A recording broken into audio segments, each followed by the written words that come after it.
50 наборов с продуктами понемногу наполняют кузов грузовой «Газели». Мука, сахар, масло, чай, фрукты и немного сладкого предназначены для малообеспеченных семей республики. В священный месяц Рамадан оказание помощи нуждающимся мы видим повсеместно. Спонсирует прошлогоднюю акцию и эту акцию мой племянник Мурат Картоев, который проживает в Турции, и мой сын Калой со своими друзьями, общими друзьями.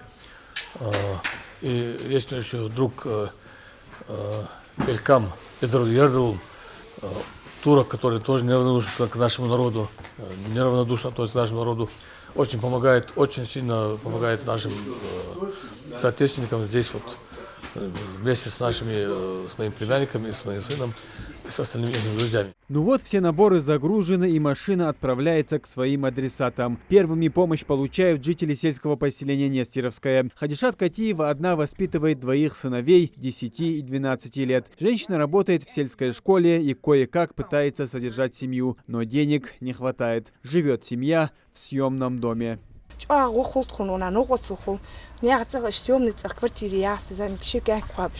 سيتوبال حد وقت شدي كانت لود فونت لود كوارتيرا لود تخوش ونا غوق خلص نجاغ نقص خو بركل علوسون مثلا حدا يحكي В списке получателей помощи 30 самых нуждающихся семей сельского поселения. Большая часть из них – одинокие мамы, у которых нет мужей, и обеспечение семьи легло на хрупкие женские плечи.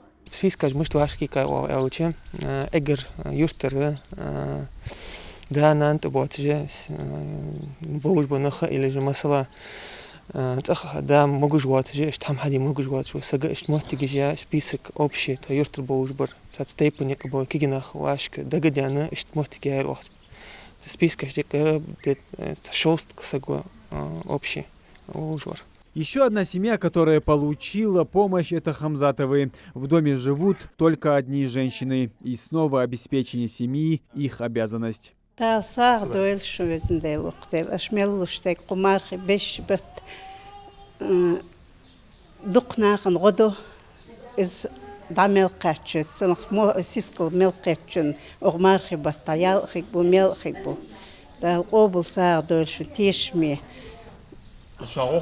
дел ла хул кунт сголтна таган иесваг мавизи таган хасом чуди судук чахажог маду я ахч сон гулк дукцнах. Всего в рамках благотворительной акции Мурада и Калоя Картоевых оказали помощь около 300 малообеспеченным семьям республики. Продуктовые наборы получили жители Малгобека, Далакова, Кантышева, сельских поселений пригородного района. А эта «Газель» далее направилась в Джейрах, где 20 семей также стали получателями помощи. Муслим Ганиев, Магомед Дидигов, Новости 24.